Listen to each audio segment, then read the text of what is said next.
नमस्कार, मैं हूं आपके साथ अंकिता पाल। ब्रीडिंग की शुरुआत करते हैं। केंद्रीय मंत्री जीतनराम मांझी ने अपने गृह जिले गया आगमन पर मीडिया को संबोधित किया है।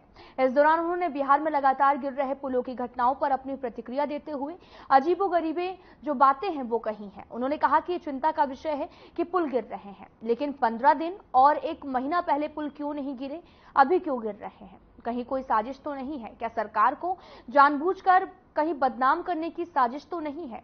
साथ ही उन्होंने ये भी कहा कि सरकार मामले को लेकर आरोपी ठेकेदार और इंजीनियर पर सख्त से सख्त कार्रवाई कर रही है। आगे ऐसा ना हो, इसको लेकर भी सरकार सचेत है।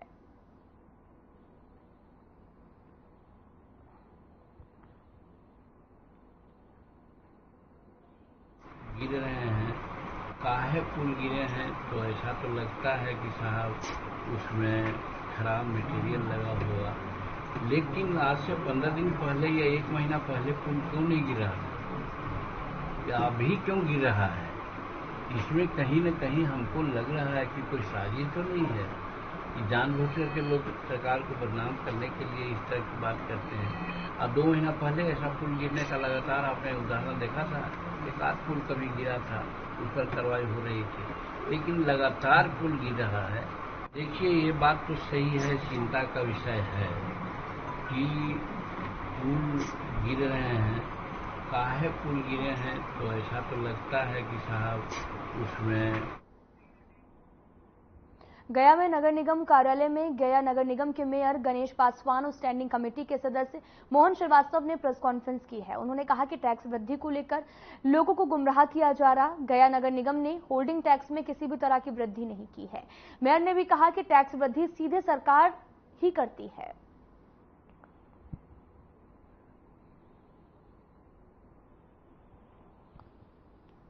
जैसे कि आप लोग इस समय कुछ टैक्स को लेकर गया शहर में लोगों को गुमराह किया जा रहा है। मैं गया शहर के वासियों से यह अपील करना चाहता हूं कि आपका टैक्स 3 गुना नहीं है। कुछ लोगों के द्वारा ये भ्रांता फैलाई गई है। नगर विकास आवास विभाग नगर पालिका एक्ट के तहत जो जिनको गैर आवासीय में प्रकार में जो टैक्स बढ़ा है, उनमें होटल, बार, हेल्थ क्लब।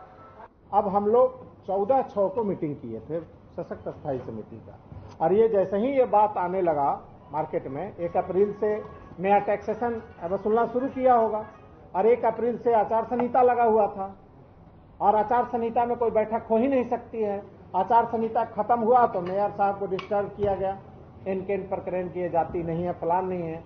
उस केस मुकदमा में हम लोग भाग दौड़ में फंसे हुए थे। जो ही वहां से निजात थोड़ा सा मिला है, तत्काल प्रभाव से सशक्त और बोर्ड की बैठक बुलाई गई है, और 14/6 को हम लोगों ने निर्णय ले लिया था कि अगर कोई अनियमितता हुई है या गड़बड़ी है तो आप कैंप लगा के इसका सुनिए। कैंप लगा के सुनी जा रही है। उसमें जितने क्लेम या जितने आपत्ति आए हैं उसको हम लोग बैठक में रख करके और निस्तारित कर देंगे। अगर कहीं पर पाया जाए कि गलत किया गया है, उसको हम लोग सुधार करके, स्थगित करके, या फिर उसको त्वरित कार्रवाई करके सरकार से अप्रूव करा के फिर रजिस्ट्री करा देंगे।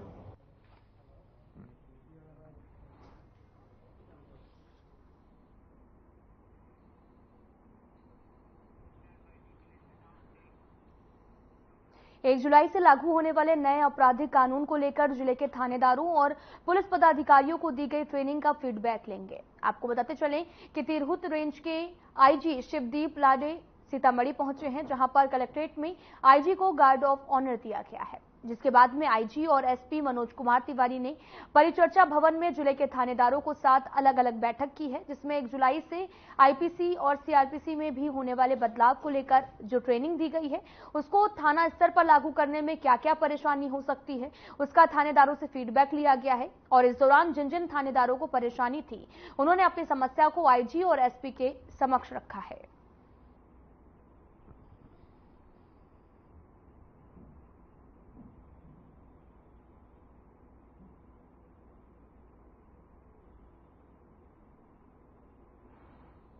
नहीं, जो परिवर्तन हुआ है 3 नए कानूनों का, वो 1 तारीख से इम्प्लीमेंट होगा रात को 12 बजे से। तो उसी संबंध में सारे थाना प्रभारियों को और सबको इंस्ट्रक्शंस देने के लिए आए थे। और 1 तारीख को फंक्शन भी होगा हर थाना में। ये तीनों कानून के बारे में जानकारी दी जाएगी, प्रिलिमिनरी जानकारी की किस टाइप से कानून वगैरह है, और वहाँ के आसपास के लोगों को भी बुलाया जाएगा अवेयरनेस के लिए। और 1 तारीख से जो है 1 जुलाई से आपको सीआरपीसी, आईपीसी और एविडेंस एक्ट के तौर पे कुछ दिखेगा नहीं। जो भी होगा सब नए जो कानून आए थे, जो भारतीय नागरिक संहिता बीएनएस जिसको शॉर्ट फॉर्म में हम बोलते हैं वो, और जो प्रक्रिया है यानी आईपीसी की जगह बीएनएस आया है, भारतीय नागरिक संहिता।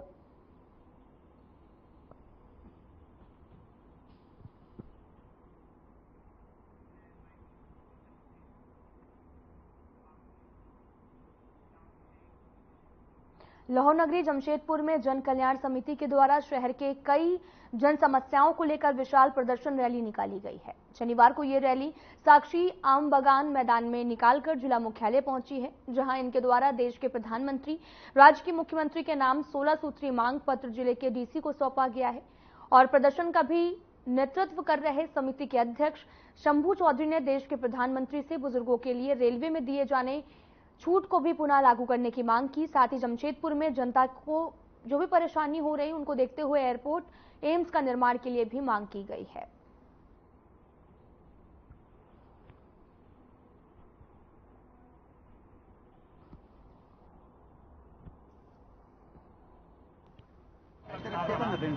और लोगों की जनसभा संवाद से बहुत सा बिंदुओं को हमने चयनित किया है, जो हमारे इस देश के लिए भी है, राज्य के लिए भी है, शहर के लिए भी है। 20 सूत्री मांगे हैं। पहला देश के लिए है कि जो भारतीय रेल में सीनियर सिटीजन को बंद कर दिया गया है उसको अविलंब लागू कर दिया जाए। स्टेट के लिए दिया गया है कि जो भारत में झारखंड में जितने अनुवाद बिहार सरकार घर में बनाकर रह रहे लोगों को आप सारा टैक्स ले रहे हैं, सर्वे करा के लीज मालिकाना हक देने का काम करे। महिलाओं की रजिस्ट्री 1 रुपया में करे। माला बनाया बहुत सब लोग काम कर रहे हैं। आज में मीटिंग किया है, सारे लोग से ही बात हुआ जितने भी जनप्रतिनिधि सांसद हो या विधायक हो, मानवों के लिए लोग कुछ नहीं किए। अगर सच्चाई देखिएगा तो लोग पार्क भी नहीं बनाए, पार्क भी बनाए हैं तो सरगुजा बनाए हैं।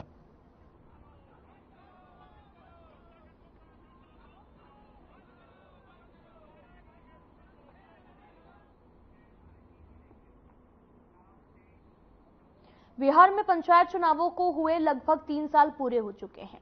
रहुई प्रखंड के सोसांडी पंचायत में कुल 14 वार्ड हैं, जो कि 9 गांवों के अंतर्गत आते हैं। पंचायत की कुल आबादी लगभग 10,000 के करीब है। मुखिया आर्यन उर्फ सिंकू ने बताया कि उन्होंने अपने कार्यकाल में मनरेगा, स्वच्छता, नली गली और साथ ही पीसीसी, जला तालाब, उडाली और साथ ही सिंचाई क्षेत्रों में कई महत्वपूर्ण कार्य किए हैं।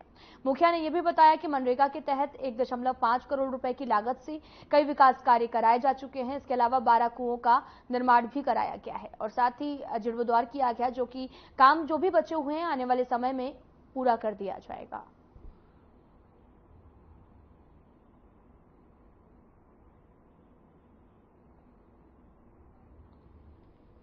करवाए हैं, बहुत सारे फाइन उड़ाही का कार्य करवाए हैं, बहुत सारा तालाब का जीर्णोद्धार करवाए हैं, बहुत सारा कोई 2-3 को नाला बनवाए हैं। अभी तक क्या बोल रहे हैं, मेरे हिसाब से तो बहुत अच्छा कि जो भी है मेरे पास है, मैं सक्षम हूँ जहाँ तक करवा रहा हूँ जनता की मर्जी से। तो क्या लगता है जनता से जो आपने वादा किया वो पूरा हो रहा है? जनता का वादा तो पूरा नहीं हो रहा है, क्योंकि उपेक्षा उससे कुछ और है और सरकार से कुछ पैसा का अभाव है। फिर भी कितना प्रतिशत तक आप खड़ा उतरा जनता के वादों पर? 50% से ज्यादा उतर पाए हैं, उससे ज्यादा नहीं हो पा रहा है। आने वाले क्योंकि मेरे पंचायत में क्या क्या आपकी योजनाएं हैं? बहुत सारे मेरे पंचायत में सबसे ज्यादा प्रॉब्लम है गली नली का है, तो मैं जहां तक पॉसिबल है हम करवा रहे हैं।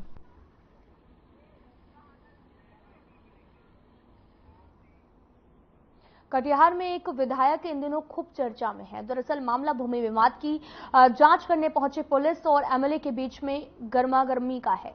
और आपको बताते चले कि जहां पर गुस्से में लाल पीले विधायक ने पुलिस अधिकारी को तू तड़ाक कहा तक कह डाला। और पूरा मामला जिले के बारसोई थाना क्षेत्र के रघुनाथपुर बेगम चौक इलाके का है, जहां पर पुलिस को सूचना मिली थी कि जमीन विवाद में 2 पक्षों की तनातनी हुई है। और सूचना मिलते ही पुलिस टीम घटनास्थल पर पहुंची तो सीपीआई एमएल विधायक महबूब आलम घटनास्थल पर दिखे। वहीं बात एक दूसरे को फैक्ट बताने से शुरू हुई थी और फिर देखते ही देखते चंद मिनटों में तू तड़ाक में बदल दी गई है।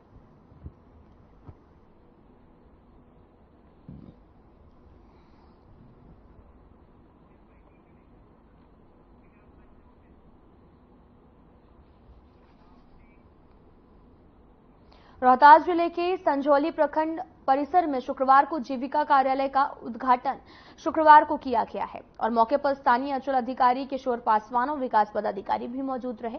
कार्यक्रम का उद्घाटन दीप प्रज्वलित करके किया गया, जहां पर अंचल अधिकारी किशोर पासवान ने बताया कि समाज में महिलाओं की भूमिका सशक्त होती जा रही है और ऐसे में महिलाओं की भागीदारी से समाज में व्याप्त बुराइयां धीरे धीरे खत्म होती जा रही हैं।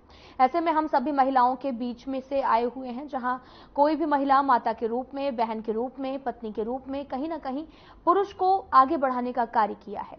लिहाजा जीविका कार्यालय के उद्घाटन के बाद उन्होंने ये भी बताया कि हमारे विभाग की तरफ से भी जो सहयोग होगा उसे भी सुचारू रूप से किया जाएगा।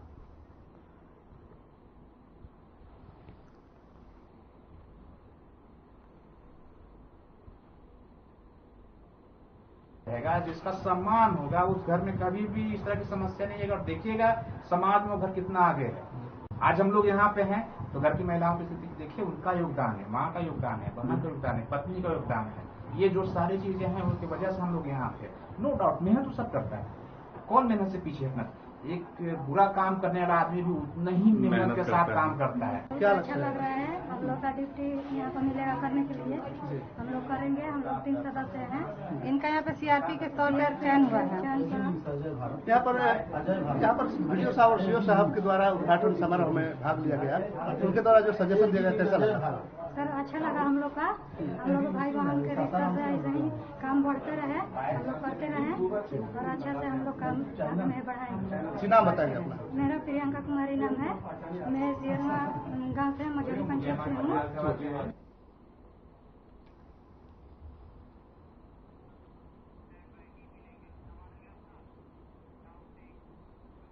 बिहार में अपराध थमने का नाम नहीं ले रहा है। ताजा मामला नवादा का है, जहां पर मैट्रिक की 16 साल की छात्रा के साथ एक युवक ने दुष्कर्म किया है। मामले को लेकर पुलिस ने त्वरित कार्रवाई करते हुए आरोपी को गिरफ्तार भी किया है।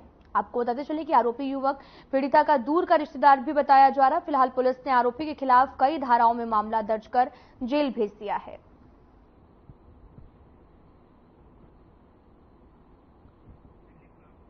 आपको बताते चले कि पुलिस ने एक आरोपी को गिरफ्तार भी किया है, लगातार उससे पूछताछ भी जारी है। दरअसल पूरा मामला नवादा का है, जहां पर नाबालिग छात्रा से दुष्कर्म किया गया और जो आरोपी है वो पीड़िता का रिश्तेदार भी बताया जा रहा। फिलहाल पुलिस भी इस पूरे मामले की जांच में जुटी हुई है। व्यवहार न्यायालय नवादा में लगातार पूछताछ भी की गई और यहां पर आरोपी को पकड़ा भी गया है। आरोपी पीड़िता का रिश्तेदार भी बताया गया है। फिलहाल मामले की जांच लगातार जारी है। नाबालिग 14 साल की लड़की के साथ दुष्कर्म का मामला सामने आया, तो वहीं पुलिस ने भी आरोपी को गिरफ्तार कर लिया है। लगातार इस मामले की पूछताछ भी जारी है।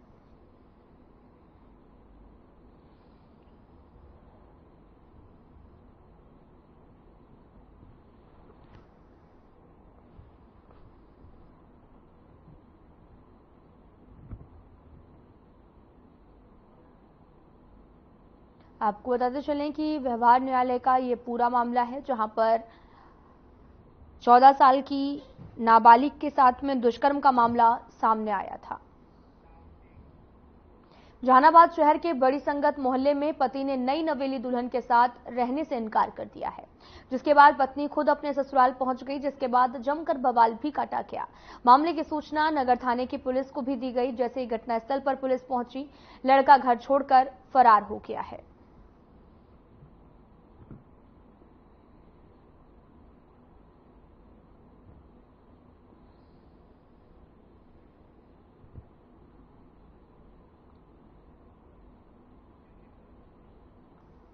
आपको बताते चलें कि ससुराल पहुंची है नवविवाहिता।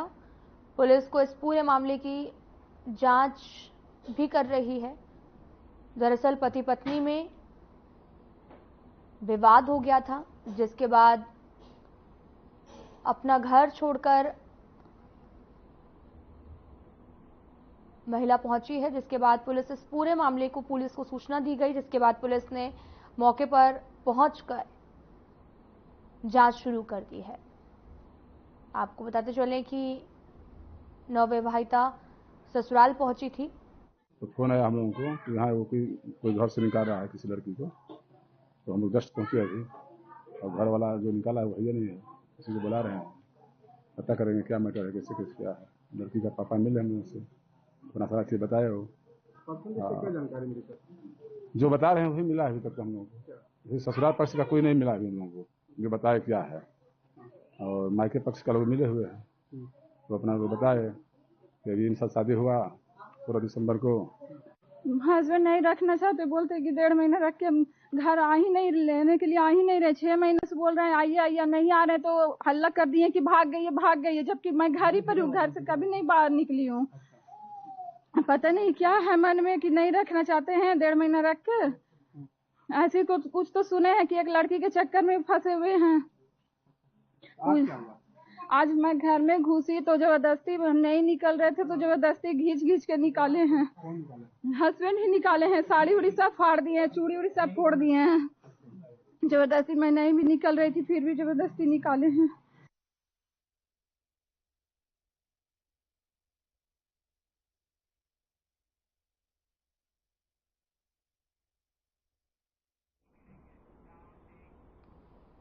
जमुई गिद्धौर थाना क्षेत्र के रतनपुर गांव में दामाद ने अपने ही ससुर पर तेज धारदार हथियार से हमला कर दिया है, जिसमें वे गंभीर रूप से घायल हो गए और सभी को इलाज के लिए गिद्धौर अस्पताल लाया गया, जहां पर वृद्ध की हालत गंभीर बनी हुई है। घायल मसूदन यादव ने बताया कि उसकी बेटी की शादी गिद्धौर थाना क्षेत्र के रतनपुर निवासी विजय यादव के साथ की गई थी। वहीं शादी के बाद से उसे उसके पति आए और दिन शराब जो है वो नशे के धुत में होकर उसे प्रताड़ित करता है।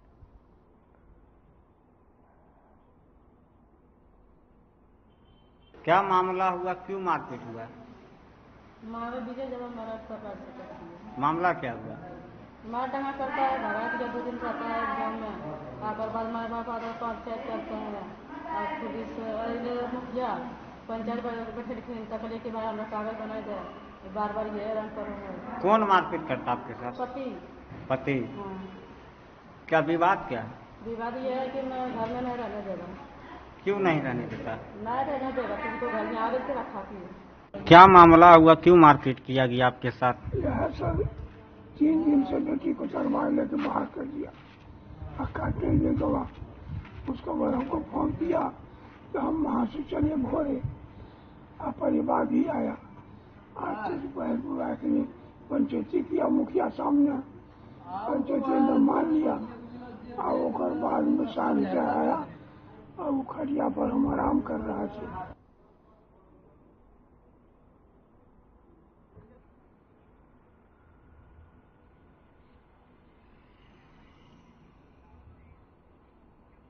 विक्रमगंज में परिमार्जन प्लस से किसानों को काफी सुविधा होगी। इस बारे में जानकारी देते हुए अंचल अधिकारी किशोर पासवान ने बताया कि अब किसानों को कार्यालय से चक्कर नहीं काटने होंगे। दरअसल किसानों के लिए परिमार्जन प्लस आसान बनता जा रहा है और आपको बताते चलें कि जमीन मामले को लेकर भी अक्सर लोग महीनों प्रखंड कार्यालय के चक्कर काटते देखे जाते हैं, लेकिन बिहार सरकार ने एक ऐप जारी किया है जिसे परिमार्जन प्लस के नाम से जाना जा रहा है।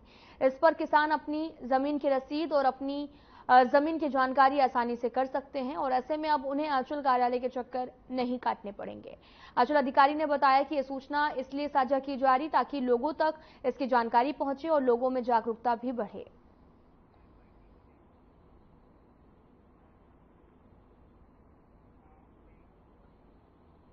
नगर निगम सहरसा में हो रहे धांधली और भ्रष्टाचार के खिलाफ लोगों ने जन आक्रोश रैली और धरना प्रदर्शन किया है। लोगों ने शहर के स्टेडियम मैदान स्थित नगर निगम में भ्रष्टाचार के खिलाफ प्रदर्शन किया है और आपको बताते चले कि इस प्रदर्शन में काफी संख्या में महिलाएं और पुरुष शामिल हुए हैं।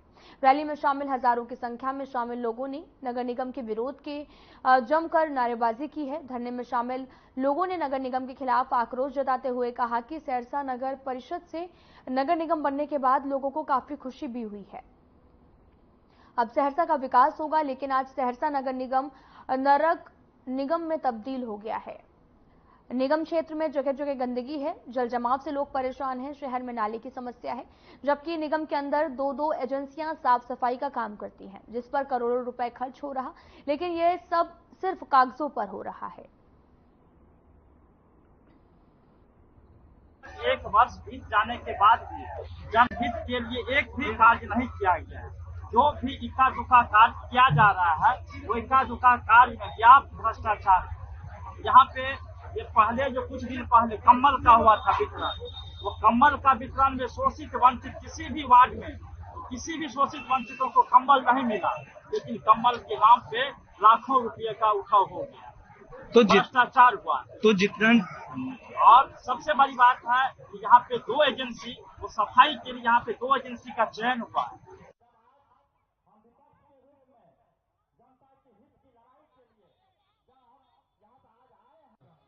नवादा नगर परिषद की बुलाई गई सामान्य बोर्ड की बैठक में जबरदस्त हंगामा देखने को मिला है, जहां पर मुख्य पार्षद के लाए गए एजेंडों पर नगर परिषद के सभी वार्ड पार्षद आक्रोशित हो गए हैं। मुख्य पार्षद के खिलाफ जमकर हंगामा किया गया। शहर के कुल 44 वार्ड पार्षदों में से सभी वार्ड पार्षदों ने उसका विरोध किया है। वार्ड पार्षदों ने मुख्य वार्ड पार्षद पर आरोप लगाया कि मुख्य वार्ड पार्षद नियम के खिलाफ अपने मनमाने तरीके से एजेंडों को लाने का आरोप लगाया है।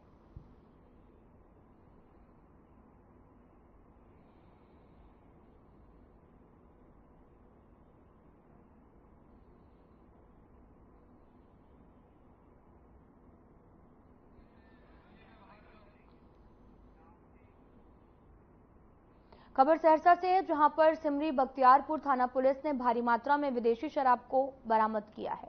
दरअसल आपको बताते चलें कि ट्रक चालक पप्पू पासवान को भी गिरफ्तार करने में सफलता पाई है। कारोबारी हाईवा ट्रक पर गिट्टी की आड़ में आपको बताते चलें कि छुपाकर शराब खपाने जा रहा था। इसी दौरान पुलिस ने भौरा पुलिस पुल के पास में कार्रवाई करते हुए ट्रक सहित शराब को जब्त कर लिया है। साथ ही पुलिस ने जीपीएस डिवाइस भी मौके से बरामद की है। वहीं सिमरी बख्तियारपुर के एसडीपीओ मुकेश कुमार ठाकुर ने भी जानकारी देते हुए बताया कि ट्रक से 199 कार्टून विदेशी शराब को बरामद किया है।